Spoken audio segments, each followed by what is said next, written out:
Hey, what's up guys? Welcome back to another video. Today we're going to be working on something different. I don't even know exactly what we're going to be working on. It's just something maybe from Thingiverse, maybe one of the files that I actually have in my hard drive. But today I wanted to do something different. I don't really know what exactly that I'm going to be building. I'm going to take some choices, put them in the computer on that little random slot thing that people use for making choices for awards and raffles and contests. See how they pick winner. Makes it a lot easier for everybody to do it. So I have my choices. I think I know what I'm gonna do. We're gonna select it on the computer and you guys will see exactly what it chooses, and whatever it picks, we're gonna build. We're gonna make it, we're gonna finish it, and once it's chosen, we're gonna be running to the local Home Depot. This is something random. I don't know what I'm gonna need. I don't know what I have, what I don't have.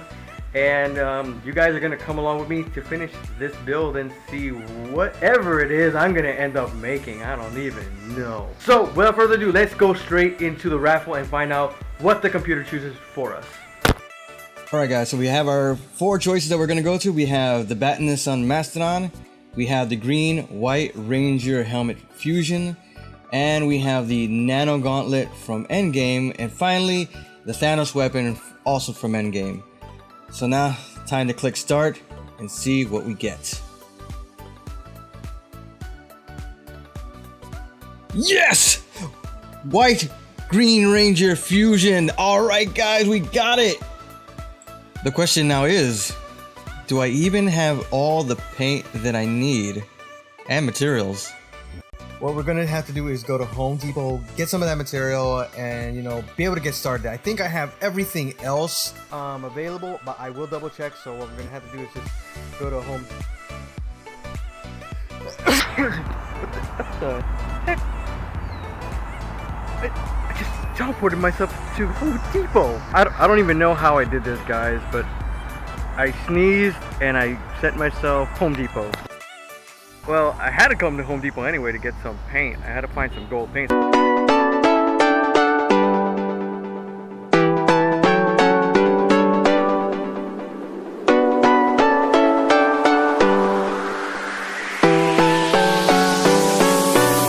Guys, I found the paint. And I found some very interesting brands of Rustoleum. Look at this, guys.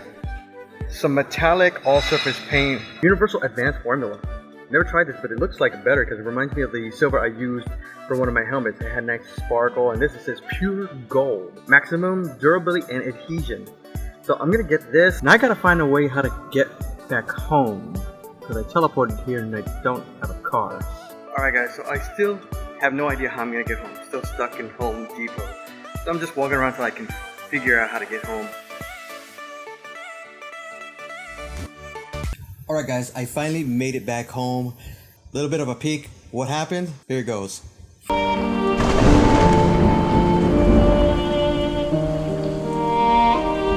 Yeah guys, that's how I made it back. I couldn't sneeze my way back into my house. The only other option was to show some leg on the side of the road, and my legs are too hairy for that.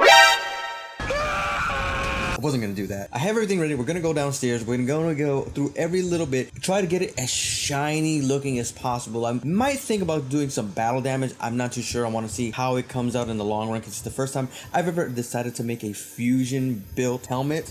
Follow me also on all of my social media, my Instagram and my Twitter right here, where you guys can follow me right there. As well as you guys want to know, I'm thinking about doing some foam build armors, like maybe some of the War Machine suits, something like that. A big series project. And if you guys want to see that type of stuff, you want to see a big series type of project, write it down in the comments down below what kind of huge builds it's, because it's not going to be just Power Ranger stuff. It's not going to be just anime. We want to go into some comic book stuff, because I know a lot of people want to learn how to do these giant builds of armors for their cosplay. This same technique will show you how to glue them together, function, walk around, add harnesses and everything, and I will make a video if you guys want to see an armor foam build on this channel. But enough about that, guys. Let's go downstairs into my little work area and get started on this build.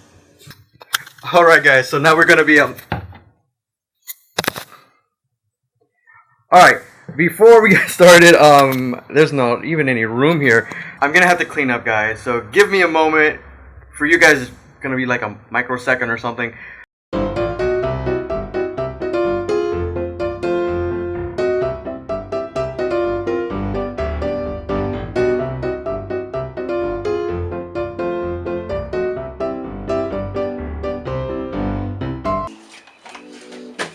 we have everything nice and smooth. I have everything I need. I got my gloves, I got my glasses, I have my print, I have my spot filler, I have my sander and my sandpaper.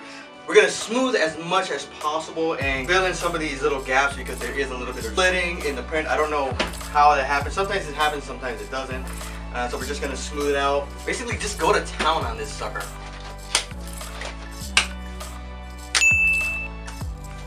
Alright, for those who haven't joined us before, what we're going to be doing is sanding this 3D print with some 120 and 220 grit sandpaper. That way our 3D printed helmet has a nice smooth surface before we move on to the filler primer and the spot putty. And guys, don't forget to remember to hit like and subscribe while you're watching this video, and to always hit that notification bell, because if you don't hit that notification bell, you're not going to know when we upload the next following video. Alright, so basically, you know, trying to sand this up with all these little strings and gaps that happen during the printing process, it really isn't working. So what I'm going to be doing is just going to add some filler primer, some Bondo and everything, see how good it can get, because we want to get this nice and smooth and finish within a week. I'm going to see what I'm going to do right now, because I do want to add some, because right here, I don't want these parts coming out loose and then breaking and everything. We don't want that to break. That's the last thing we need. We don't want things to break, guys. No! God, please, no! No! No! Let's just add some spot putty and see what we can come up with and fix this so we don't have more of this little stringing coming out.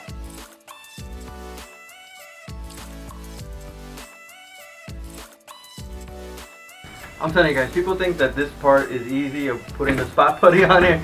This is not easy at all. This thing takes so much time and effort, and you know, the more gaps that you have, the more you have to do this.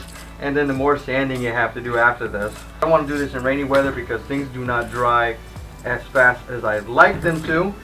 And you know, I don't know how they come out sometimes, you know. Sometimes you hope for the best, sometimes things take longer, sometimes you gotta repeat. It's all about trial and error, guys. I don't know how long it's gonna take, but since these things are deeper and with the stringing happening during the sanding process, it's gonna take some time. Well, for me, some time. For you guys, ain't gonna take no time at all. You know, let's see how much we can do, manage to process out, kick out before the end of the day.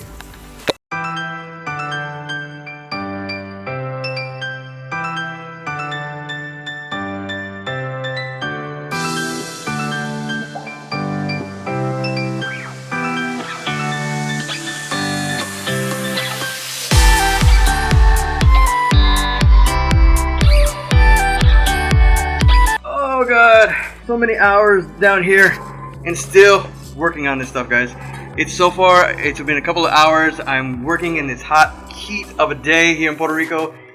So far it's got the back of the helmet almost fully sanded, a little bit more, and then add some filler primer just to see if there's any more gaps and fill in some of those small little pinholes with the filler primer and see if we can get a little bit light sanding. So far it's only been a couple of hours of doing sanding, so we're almost done here, guys. After this is gonna be able to get started on some painting. So I think we're gonna be able to finish this within less than a week. Yeah, less than a week, guys. I think so. Yeah, in fact, I would like to bet on it, but I'm not going to in case I'm wrong. Alright, guys. So as you can see here, it looks like I filled in a good amount of lines, but I'm gonna use some of this filler primer to fill in some more. Then we're gonna go back to some more sanding. You know, it's just gonna take a while to do it. Good thing I'm outside. Always remember, guys, spray with the breeze, not against the breeze. You know, it looks like we actually did get a lot of the gaps kind of filled in a really good well. You know, it took a little bit of time. We still have some more left. Still some more left right there.